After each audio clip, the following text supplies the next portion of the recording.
जय हिंद दोस्तों, नमस्कार। अलास्का में डोनाल्ड ट्रंप और पुतिन के बीच हुई बातचीत नाकाम होते ही अमेरिका के सांसदों को बहुत डर सताने लगा है कि ट्रंप कहीं भारत पर और भी ज्यादा टैरिफ ना लगा दे। जिसके बाद दोस्तों अमेरिकी सांसदों की कमेटी ने ट्रंप को बहुत बड़ी चेतावनी दे दी। कह दिया कि तुम भारत पर कितना भी टैरिफ लगा लो, व्लादिमीर पुतिन को जो करना होगा वो करके रहेंगे। ऐसे में दोस्तों इन्होंने अमेरिकी सांसदों ने ट्रंप को दो सुझाव दिए हैं। दोस्तों कहा है कि ये तरीका हम आपको बता रहे हैं, अगर आपको पुतिन को रोकना है, रशिया को रोकना है, तो ये तरीका अपनाओ, ना भारत तुमसे नाराज होगा और पुतिन भी तुम्हारी बात मानेगा। जी हाँ दोस्तों, आखिर कौन सा वो तरीका सुझाया गया है आपको बताएंगे, लेकिन इसी बीच बताएंगे सुपर पावर देश का राष्ट्रपति होने का घमंड था दोस्तों मिस्टर डोनाल्ड ट्रंप को, सारा का सारा भूत उतार दिया व्लादिमीर पुतिन ने। कैसे बताएंगे। फादर ऑफ जियोपॉलिटिक्स बन बैठे पुतिन, दुनिया के सबसे बड़े डील मेकर, अमेरिका रह गया खाली हाथ। जी हाँ, कैसे कैसे बातों के बांध छोड़े हैं दोस्तों व्लादिमीर पुतिन ने, जानकर आप भी कहेंगे वाकई में फादर ऑफ द जियोपॉलिटिक्स हैं। तो वहीं दोस्तों अलास्का से वापस लौटने के बाद चुपचाप चैन से नहीं बैठे डोनाल्ड ट्रंप, 1 घंटे के अंदर ही 8 देशों को कर दिया फोन। दोस्तों वो कौन कौन से 8 देश हैं और कब जेलेंस्की आने वाले हैं अमेरिका, और वापस आते ही दोस्तों ट्रंप ने भारत पर टैरिफ को लेकर नया और बड़ा बयान दे दिया है। तो वहीं दोस्तों वांग ई भारत आने वाले हैं। चीन के विदेश मंत्री, डेट हो गई फाइनल। अमेरिका के जो विशेषज्ञ अमेरिकी सांसद जो डोनाल्ड ट्रंप को दोस्तों धमकी दे रहे थे वो सच होता दिखाई दे रहा है। इस कड़ी को भी आपको समझाएंगे दोस्तों, बस आप हमेशा की तरह वीडियो के लास्ट तक बने रहिएगा। और खबरों में आगे बढ़ने से पहले भारत की स्वतंत्र नीति और भारत रशिया दोस्ती का जमकर समर्थन करते हैं तो वीडियो को लाइक करके, चैनल को सब्सक्राइब करके, बेल आइकन दबा के कमेंट में जय हिंद कह लीजिएगा। दोस्तों बात करते हैं पहली सबसे बड़ी जानकारी की, जहां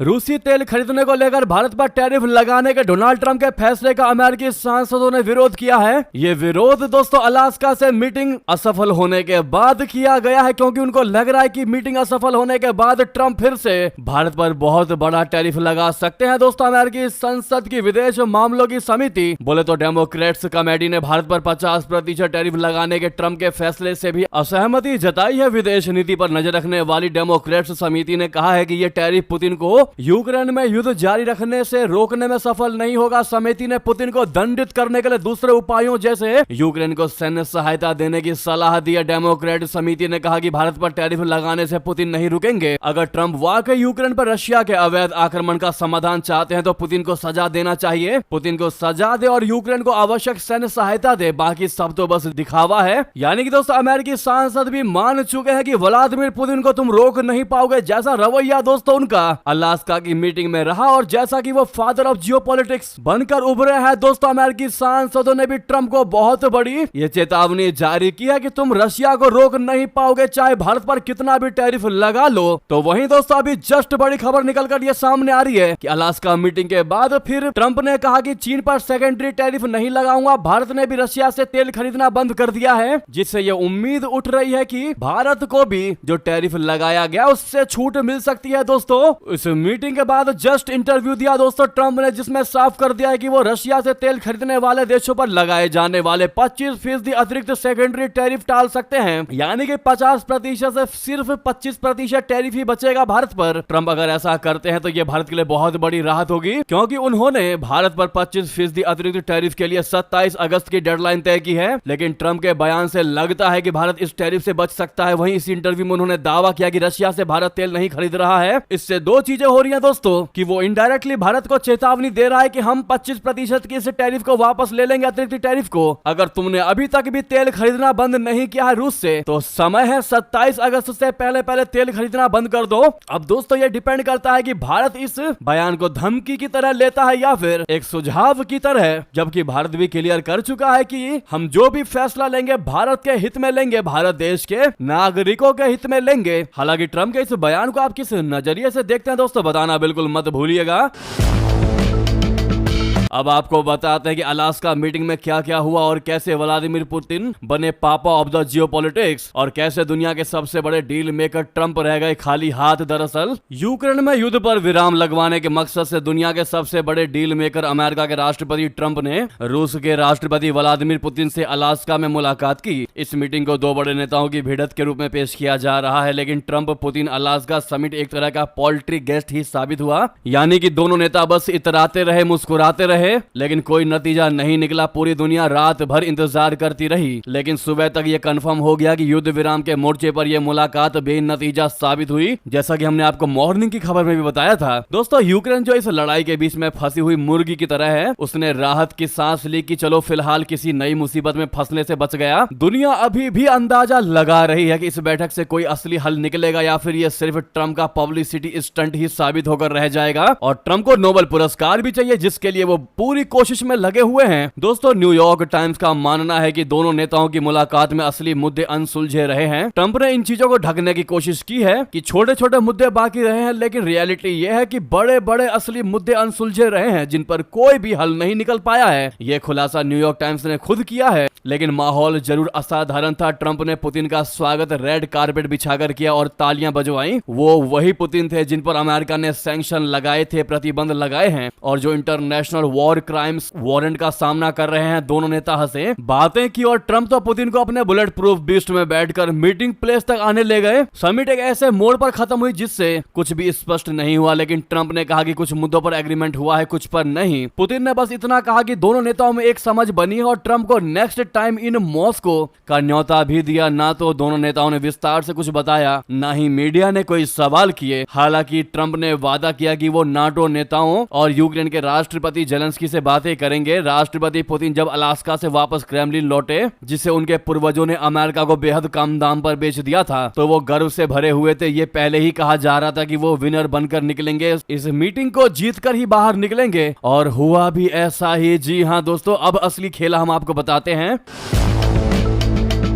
व्लादिमीर पुतिन ने बिना कोई रियायत दिए एक बहुत बड़ी प्रोपेगेंडा जीत हासिल कर ली, सिर्फ इसी सच्चाई से कि युद्ध खत्म कराने के लिए अमेरिका के राष्ट्रपति ने उनसे मुलाकात की। रशिया का कद दोस्तों खुद ब खुद बढ़ गया। इस मीटिंग से ये तक स्पष्ट हो जाता है कि असल में पश्चिमी देश रशिया को अलग थलग करने में नाकाम रहे हैं। यूक्रेन पर युद्ध छेड़ने के बाद से ही व्लादिमीर पुतिन पर सैंक्शंस लगाए गए, प्रतिबंध लगाए गए। इंटरनेशनल क्रिमिनल कोर्ट में उनके खिलाफ वॉर क्राइम्स का भी केस चल रहा है कि जहां दिखे व्लादिमीर पुतिन उनको गिरफ्तार कर लिया जाना चाहिए। ऐसे ऐसे केस चल रहे हैं और वो G7 जैसे मंचों से भी बाहर रखे गए हैं, लेकिन इस समिट ने उस आइसोलेशन को तोड़ दिया और रशिया को फिर से टॉप डिप्लोमेसी की टेबल पर लाकर बैठा दिया। रूसी मीडिया ने इसे बहुत बड़ी जीत बताया। विदेश मंत्रालय के प्रवक्ता मारिया जखारोवा ने कहा कि पश्चिमी मीडिया पागल हो गया है। 3 साल तक वे रशिया के आइसोलेशन की बातें कर रहे थे और उन्होंने रेड कारपेट देखा जिस पर अमेरिका में हमारे राष्ट्रपति का स्वागत हुआ। इससे बड़ी जीत हमारे लिए और क्या ही हो सकती है। तो वहीं दोस्तों, डोनाल्ड ट्रंप की बेचैनी और शांति दूत को तगड़ा झटका लगा है। ट्रंप अपने चुनावी अभियान में ये कहा करते थे कि वो अगर जीते तो 24 घंटे के भीतर ही युद्ध को खत्म करवा देंगे। दुनिया के सबसे बड़े डील मेकर कहलाने वाले ट्रंप इस मुलाकात में किसी शांति की तलाश में थे। उन्होंने बाद में फॉक्स न्यूज से कहा कि वो इस मीटिंग को 10 में 10 नंबर देंगे, लेकिन उन्होंने ये बात संबंधों को लेकर कही, जिसको लेकर खुद पुतिन भी कहकर गए कि इससे संबंधों में सुधार हुआ है। ट्रंप ने माना कि रशिया यूक्रेन कॉन्फ्लिक्ट सुलझाना उम्मीद से कहीं ज्यादा मुश्किल है, लेकिन कहा कि अगर यूक्रेन तैयार हो जाए तो डील जल्द ही हो सकती है। जी हाँ, जो कि संभव नहीं है दोस्तों। यूक्रेन तैयार नहीं होगा, चाहे अमेरिका कितना भी दबाव बना ले, क्योंकि अगर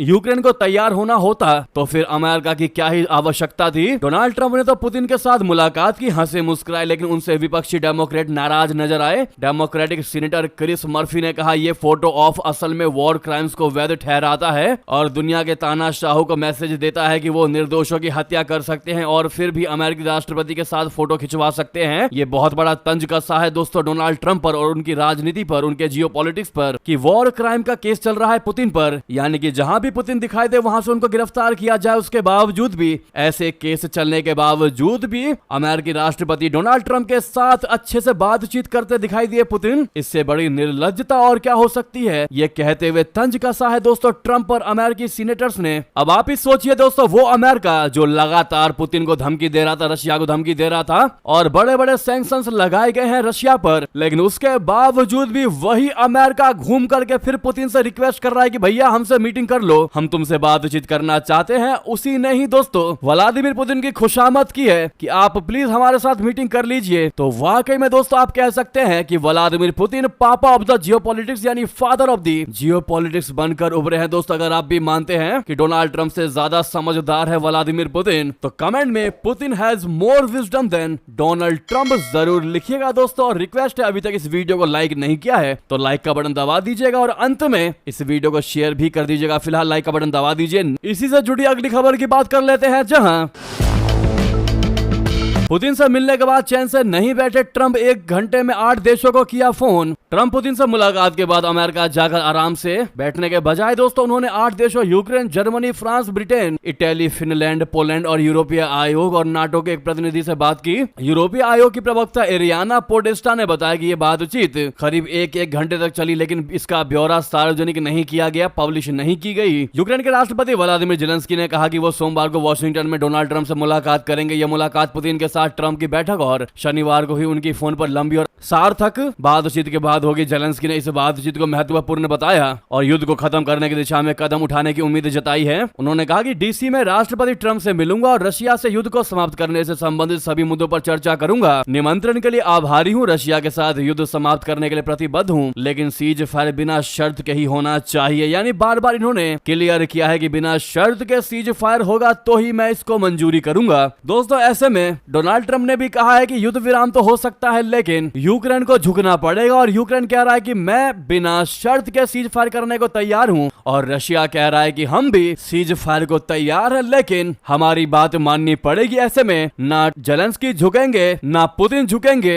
और ना ही इस पर युद्ध विराम कभी हो पाएगा। दोस्तों अब ऐसे में ये देश वाकई में वर्ल्ड वॉर की तरफ बढ़ता दिखाई दे रहा है। जी हाँ, इतना ही नहीं, अलास्का में चल रही थी ट्रंप पुतिन की महामुलाकात, तो उधर यूक्रेन में रशिया ने बड़ा कांड कर दिया जिससे जेलेंस्की का माथा घूम गया। दोस्तों यूक्रेन को हिला दिया रशिया ने। इस महामुलाकात के बीच यूक्रेन में बड़ी प्लानिंग को अंजाम दे दिया रशिया ने। रूसी रक्षा मंत्रालय ने बताया कि उनकी सेना ने यूक्रेन के 2 गांवों पर नियंत्रण हासिल कर लिया है। रशिया के रक्षा मंत्रालय के मुताबिक यूक्रेन के डोनेट्स्क क्षेत्र का कोलो डियाजी गांव और दूसरी पड़ोसी निप्रोपेट्रोव्स्क क्षेत्र का वोरोन गांव अब मॉस्को के कंट्रोल में है। यूक्रेनी अधिकारियों के मुताबिक रशिया ने रात पर यूक्रेन क्षेत्र में 85 हमलावर ड्रोन और एक बैलिस्टिक मिसाइलें दागी। यानी कि आप समझ सकते हैं, एक तरफ शांति को लेकर बातचीत चल रही थी तो दूसरी तरफ रशिया ने बड़ा कांड कर दिया। अब आप ही समझ सकते हैं दोस्तों। और क्या आपको लगता है कि यह युद्ध कभी समाप्त हो पाएगा अगर ऐसा ही चलता रहा? तो बढ़ते हैं अगली खबर की तरफ, इसी से जुड़ी, जहां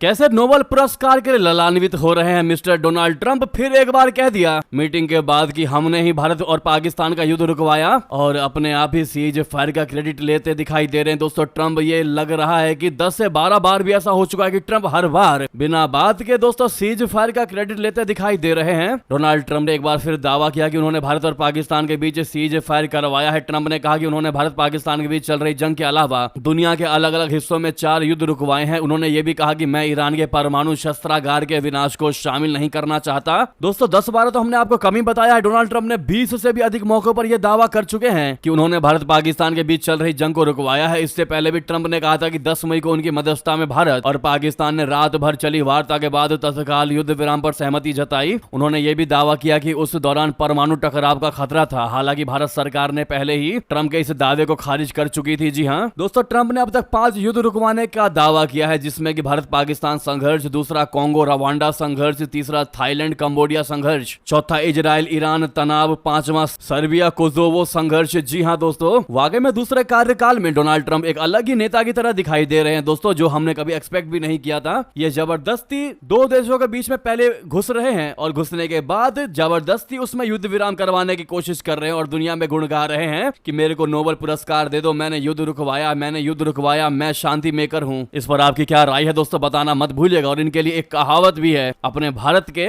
लोगों के बीच ये कही जाती है दोस्तों, पता है आपको वो क्या कहावत है? कमेंट में लिखकर अवश्य बताएगा डोनाल्ड ट्रंप जैसे इस नेता को लेकर, तो वहीं आपको अहम जानकारी बता दें। सबसे बड़ी खबर, 18 अगस्त को भारत आएंगे चीन के विदेश मंत्री वांग यी। सरकार ने कर दी पुष्टि। दोस्तों, भारत सरकार ने सीमा विवाद के मुद्दे पर चर्चा के लिए चीनी विदेश मंत्री के भारत दौरे की पुष्टि कर दी है। भारतीय विदेश मंत्रालय ने आधिकारिक बयान में कहा कि राष्ट्रीय सुरक्षा सलाहकार अजित डोभाल के निमंत्रण पर चीन की कम्युनिस्ट पार्टी के पोलित ब्यूरो के सदस्य और चीनी विदेश मंत्री वांग यी 18-19 अगस्त 2025 को भारत दौरे पर आएंगे। विदेश मंत्री जयशंकर जी भी वांग यी के साथ द्विपक्षीय मुलाकात करेंगे। वांग यी भारत दौरे पर भारत चीन सीमा के सवाल पर दोनों विदेशों के विशेष प्रतिनिधियों के बीच 24वें दौरे की बैठक होगी। इस बैठक में चीन की तरफ से विशेष प्रतिनिधि वांग यी और भारत की तरफ से एनएस अजित डोभाल जी शामिल होने वाले हैं। चीनी विदेश मंत्रालय ने कहा कि सीपीसी केंद्रीय समिति की राजनीतिक ब्यूरो के सदस्य विदेश मंत्री और चीन भारत सीमा विवाद पर चीन के विशेष प्रतिनिधि वांग यी 18 से 20 अगस्त तक भारत का दौरा करेंगे। भारतीय पक्ष के निमंत्रण पर सीमा विवाद पर चीन और भारत के विशेष प्रतिनिधियों के बीच 24वें दौर की बैठक होगी। दोस्तों, ये बहुत बड़ी और अहम जानकारी है कि वांग यी भारत आ रहे हैं। यहाँ तक कि आपको याद होगा दोस्तों, कल स्वतंत्रता दिवस समारोह में 2 चीनी मंत्री भी शामिल हुए थे जो भारत चीन संबंधों में नई गर्मजोशी का गवाह बने थे। जी हाँ, भारत के 79वें स्वतंत्रता दिवस के मौके पर बीजिंग में आयोजित एक शानदार समारोह में 2 सीनियर चीनी मंत्रियों की मौजूदगी ने दोनों देशों के बीच बढ़ती नजदीकियों का संदेश दिया। यह समारोह कोविड-19 महामारी और पूर्वी लद्दाख में लंबे समय तक चले गतिरोध के बाद पहली बार आयोजित किया गया। इस मौके पर चीनी विदेश मंत्रालय के उप मंत्री मियाओ देयू और सत्तारूढ़ कम्युनिस्ट पार्टी के अंतर्राष्ट्रीय विभाग की उप मंत्री सुन हाइयान मुख्य अतिथि के तौर पर शामिल हुई। जी हाँ दोस्तों, इसी बीच ये थी की सारी बड़ी खबर। आपको खबर कैसी लगी कमेंट बताना बिल्कुल मत भूलिएगा। लगे हाथ तो इस वीडियो को लाइक करके चैनल को सब्सक्राइब करके बेल आइकन दबा के कमेंट में जय हिंद कह दीजिएगा। मिलते हैं अगली बड़ी खबर में। यहाँ तक बने रहने के लिए आप सभी का बहुत बहुत धन्यवाद, बहुत बहुत आभार। जय हिंद, जय भारत।